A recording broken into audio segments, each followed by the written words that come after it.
everyone, Kim Tui here from Belvista Studios, and in this video I'm going to help you determine your hourly rate. If you're an instructional designer or an e-learning developer, we get asked this question a lot, so it's specific to our industry, but I believe it can be transferred to many other industries as well.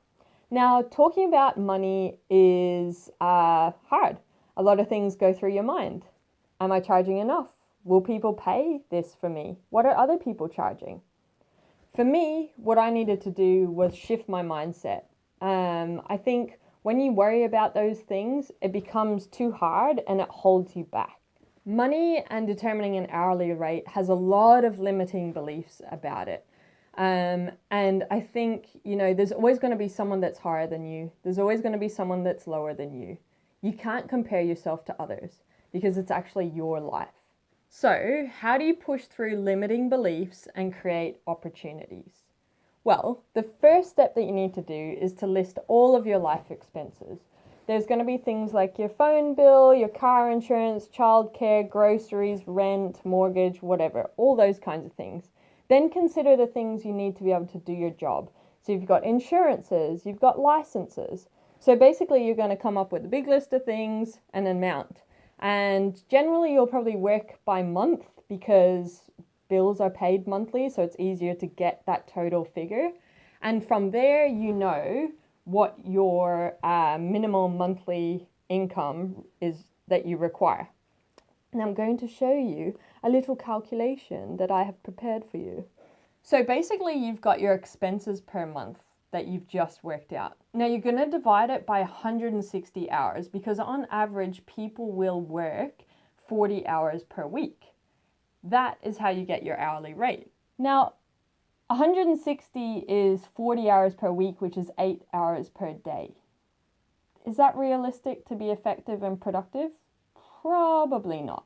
I think you're better off thinking about your hourly productivity level of being effective and being able to work as 6 hours per day. So 6 hours allows for ad hoc things to come up. Your kid's sick, you need to pick them up from daycare. A phone call comes through that holds you up for 25 minutes. So be realistic. No one can be productive and work for 8 hours per day. So instead of 160 hours of productivity time, you now come down to 120, which is more realistic, okay? So from there, we'll move on to the second thing that you need to consider. In Australia, and this you'll have to think about what it is for where you are, but we have what I'll call non-negotiables. We've got things like tax, GST, goods and services tax, superannuation. So these are all things essentially that we're legislated by the government to pay ourselves as an individual or as a director or whatever way your company is set up. So if tax is 30%, you need to add that to that hourly rate. If you've got GST, that's 10%, you need to add that as well. So you need to figure out your rates and what you're obligated to pay as a business owner or a contractor or a sole trader and add that onto the hourly rate that you worked out. So with your expenses and your tax amount, what you have worked out is the absolute minimum hourly rate that you can charge to anyone. Because if you go lower than that, you're not able to afford your minimum basic expenses, okay? So you need to remember that. Never go under whatever that figure is that you have just worked out. From here, you've got a new hourly rate. You've got all of your expenses plus the things that you are obligated to pay. Now, in reality, is that the lifestyle that you want to live? It's highly unlikely that doing that formula you've actually figured out the lifestyle that you wanted to live and included those in your expenses. You've got to think about what it is that you're trying to create when you go out as a freelancer or you're doing contracting. When you move from salary to your own stuff, being your own boss, there's a reason behind that. So what is it for you? So to work out your lifestyle components, you got to think about all the things that are important to you and the way that you want to live day to day. So do you want to be able to get coffees out? Do you want to be able to eat out? Are you having date nights? Are you catching up with friends? Do you want cinema tickets? What are your holiday periods? What are your sick days? You want to encompass all those things into this kind of lifestyle component of the hourly rate. So all the things that allow you to live life the way that you want to, doing what you love. Again, you can do that little calculator and add it up. Now your hourly rate is going up again.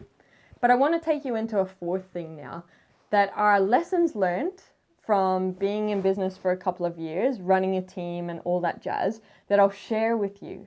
Now, there's no specific rules around this, so I'm just going to throw them at you to help you think about things beyond that hourly rate that you've just worked out. So, things don't always go as planned. What if you have to do rework or you make mistakes? How does that fit into this? What if your computer crashes or it's doing a really, really long update? And the other thing is like, what if you don't have work coming in? What if you have periods of downtime? So for these kinds of things, what I recommend to you is use your hourly rate and consider a percentage of that for each of these things that you add on to your hourly rate.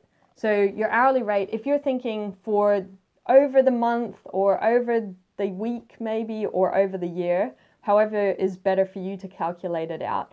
If you're thinking that 10% of your time you might make mistakes or you need to do rework, you need to add what 10% is of your hourly rate on top. If you think that there's going to be a 1 month out of the whole year that you won't have work, or you're going to have slow work or downtime, you need to consider that as a percentage. So whatever 1 month of 12 is, that's your percentage that you need to add on to your hourly rate as well. So be realistic. Try not to undercut yourself, because you do want the freedom and to avoid the financial pressure of not being able to do and worrying about the business side, stopping you from the creativity and the instructional design or e-learning stuff that you love. So now I believe you have a reasonable hourly rate worked out for yourself that you should feel comfortable within and confident within, that this represents your value and your lifestyle that you're trying to create. And you should be comfortable and confident to ask clients for that figure. There is no negotiation on that figure for you if you want to live the life that you want through this lifestyle that you're creating. As life changes, you will be able to refine this as you work on more projects. You can refine this figure over time, but I think it's a really good way to start, and that's how I started initially. As you go on, you will, there are other ways to work out price for when you're quoting and all that kind of stuff. And one of the questions might be, what is the value that my work brings to the client and the problem that I'm solving for them? I'd say that's advanced pricing and not a place for this video in particular or specifically. So what I want to do is not confuse you and just allow you to determine the hourly rate to create the lifestyle that you want, but also covering your obligated expenses for yourself and for government and whatever other body that you need to do your thing for. When you've got your hourly rate, the next step is you'll want to quote out projects. What I encourage you to do is, we've already got videos on YouTube that allow you to figure out, based on an hourly rate, how you can quote, and they will be linked in the description below. So check those out. This is step one. Then you'll move on to the quote videos. There's 2 of them to help you quote projects. Or if you want the tool that we use in quoting, you can jump onto the Creator Hub. We do sell a price calculator type thing that allows you to see all the different things that you generally will quote on in a project and allow you to do the things that are spoken about in those quote videos. But I hope this has added value to you, and I hope that you now have the confidence within to ask for the price that you deserve, and the price that you deserve is based on you and you alone. The life that you're creating, it's your life, nobody else's. So go out there and trust that what you're quoting things at and what you're asking for is a reasonable representation